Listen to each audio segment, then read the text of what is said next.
Fort fam, what's going on? It's the kid Fort Worth, Fabian, BigBossFabo. I'm back with a video for you guys, man. I'm reacting to Barry Gibb. The last BG Goes It Alone, I guess, which was an excerpt. I don't know if there's a documentary that actually dropped 2012 or 2014, actually.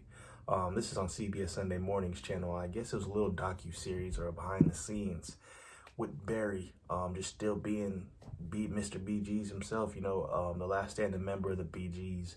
And there's another thing they had showed, which was like him talking about his brother's passing. I think he had a more recent, I think it was called The Last Man Standing, Barry Gibb or BG's or something like that, man.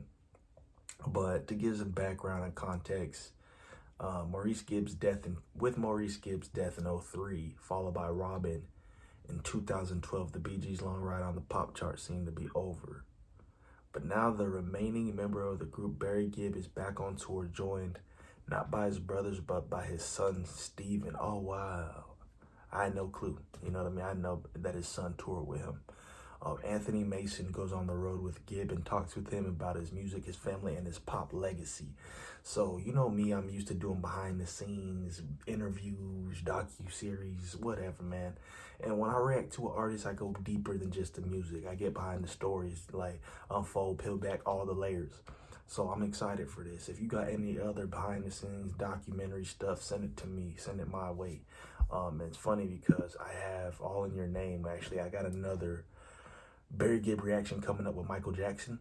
It's a collab they did, and it's an official music video that I've never heard nor seen, so I'm excited for that, just to keep you in the loop of more Barry Gibb content coming up, man. I got a lot of BG's content. Check out my BG's playlist.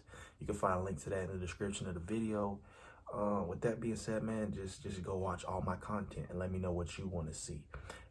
Hit that like for me, man. If you're excited to watch this, as excited as I am, like button. Thank you. All right, let's get to this, man. Barry Gibb has never done this before, never taken the long walk to the stage by himself. Is it important for you to do this? Yeah, it's everything to me. It's all I've ever known. I don't know how to do anything else. So, You do this one pretty well, though. I can't get a job. He's the only surviving member of one of the 20th century's greatest vocal groups. And this night, at the TD Garden in Boston, he's about to begin his first ever solo tour.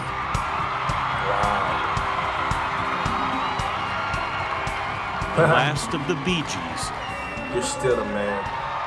Is going it alone. It's just your jive talk, telling me lies, jive talking.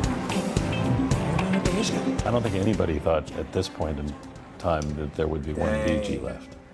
He's still pulling it off too. It's crazy, bro. Like, he still got long hair as usual. It's funny because I just got introduced to early BGs, 1960, 1968, and bro, like, it blew my mind. It blew my socks off because seeing them that young, where they came from, like he mentioned, he's been doing it his whole life. It's humbling, you know, just being a newfound fan and then seeing their beginnings. It's just a great moment, you know, and you can tell and see that they've been talented since day one, you know what I mean? And Barry being the front runner, essentially, the lead, doing a lot of the background. I mean, they all produced and contributed equally as well, you know what I mean? But him and his songwriting skill and capability, and then getting introduced to Andy Gibb, the little brother, you know what I mean? So nothing but love and respect for these guys, man. None of us. I could never have imagined being sort of that last person. We were glued together. Those three kids that knew something nobody else knew, that one day we would make it. I remember saying it to one of my first girlfriends at 14 years old, that if she dumped me, she was making a mistake because I was going to be famous. I actually said that. But more importantly, you believed it. I believed it, yeah. And I don't know why. Even in the early days, in Australia, the three Gibb brothers, Barry and younger twins Robin and Morris, had their own distinct sound.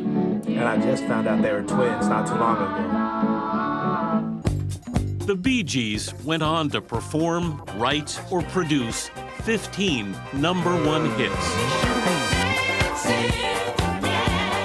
Their Saturday Night Fever soundtrack was a pop masterpiece that spent 6 months at number Banger. 1 and Banger. sold some 40 million copies.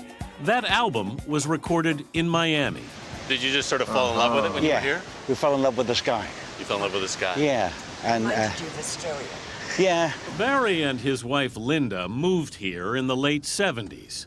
It was Linda who recently pushed her husband to get back out on the road.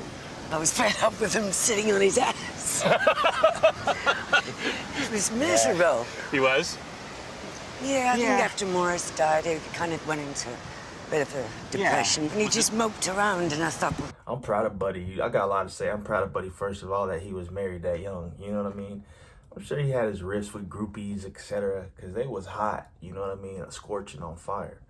But, yeah, the thing about, I like how they always lived in Miami. You know what I'm saying? Something about Florida, something about Miami just got a vibe. But they're from Australia, and, you know, obviously it gave him some like reminiscent feelings of home, whatever. and he sit and sing, and Yeah. sounds so fantastic. I thought, what are you doing? Doing nothing. Morris was just 53 when he died suddenly from a tangled intestine in 2003. The Gibbs had already lost their youngest brother, Andy, who died 15 years earlier after a long battle with drugs. But Morris's death would divide the two surviving members of the Bee Gees, as Barry and Robin both admitted in this 2009 interview. You said you were afraid of him? I think we were both afraid of each other. I knew where Barry was emotionally. I knew that his way of expressing himself was by not going forward, by not being a Bee Gee. I wanted to keep the Bee Gees as the three of us. I wanted that to be the only thing anyone ever saw again. After a long hiatus, I'm going back to Massachusetts. that day in 2009, These guys, in Barry's bro. home studio in Miami, he and Robin dusted off some of the Bee Gees' biggest hits for us. You don't know what it's like, babe. You don't know what it's like to love somebody. Damn.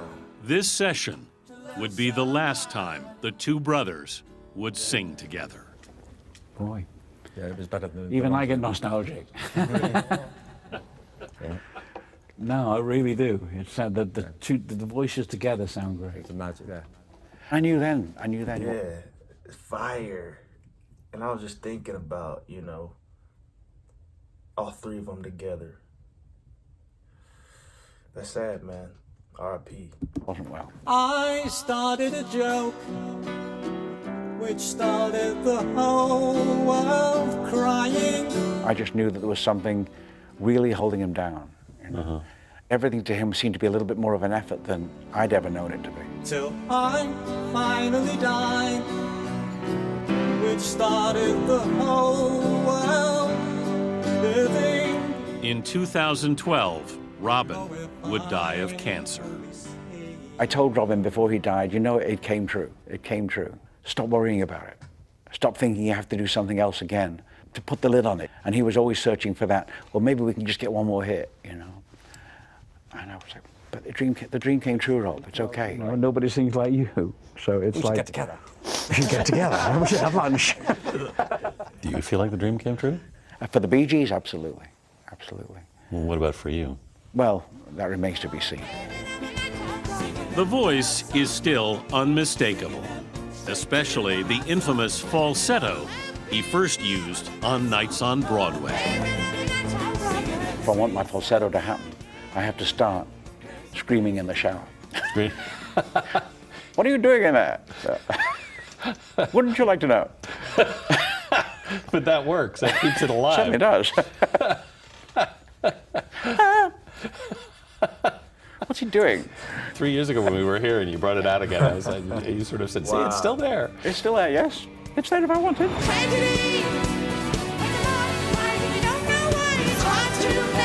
When Gibb began to consider a solo tour, he reached out to his oldest son, Stephen, a heavy metal guitarist. Was he at all reticent to go out there on his own? There's a certain almost nakedness that he felt and Sure, there's a risk involved. He's a 67-year-old pop icon. And he's like, do people care still?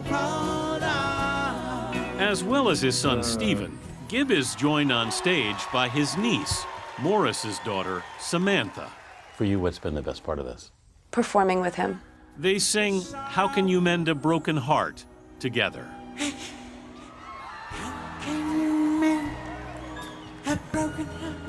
I'll walk off after a moment of doing How Can You Mend, and I'll cry, but I'm happy. We're looking at each other and we're both like healing, and we're also grieving when we sing. Please help me mend my broken heart and let me live again. We both struggled after my dad too, so it was a great way to, sorry. It's okay. It was just a great way to connect because we hadn't done it. So. Bye, bye, bye, bye, bye. What have you seen in your father as you've toured together that you maybe hadn't seen before? Emotional vulnerability. He was always a very emotionally in control person. You know, I never really saw him break. And when he lost Robin, I think he thought it was okay to just feel it's just part of life. I think that he's become a stronger man spiritually as a result of getting more comfortable with that. Now, people may not see it, but I see it. Where is the girl? On stage, Gibb says he has trouble looking over his shoulder when his brother's pictures are flashed on screen. How much do you miss your brother's voices out there? Well, it's an... This is all sad. Super sad, bro. We gotta take time and a moment out to kind of just think about it all. You know, like, and there's people that have been thinking about it for a long time. I'm not gonna act like, you know, but I'm bringing you guys into my moment, you know, and just how I feel and how that could feel. You know, I'm 1 out of 3 brothers. I got 2 older brothers, you know what I mean? So just that brotherhood and the bond you have with family, but imagine touring and creating sweet greatness together. What you've done in the world, you know, and to lose them, that's sad. Everyday thing. It's every day and it's every night. It never goes away. I don't know why I'm the only one left. I'll never be able to explain that. It'll always hurt, and I'll always have great, joyful memories. The eldest is now the last. Barry Gibb may have lost his band of brothers, but he's finding the audience is still with him. How does that feel? Sort of like a rebirth. It's great therapy, and you just feel alive, and it's about seizing that now.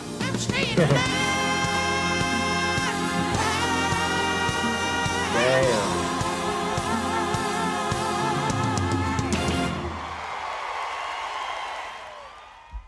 That's crazy.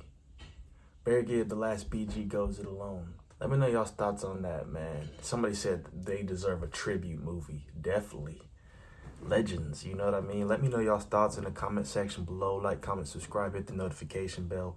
Follow me on Instagram, Twitter at FortWorthFabo. We're on the road to 50,000 subs, man. I appreciate everybody that's been rocking with the channel, man. Keep supporting me. Apparel just dropped. Go to the description below to check out the links on what I got going on, man. And I'll see you guys in the next video, man. Everybody stay safe, stay blessed. Peace, love, prosperity.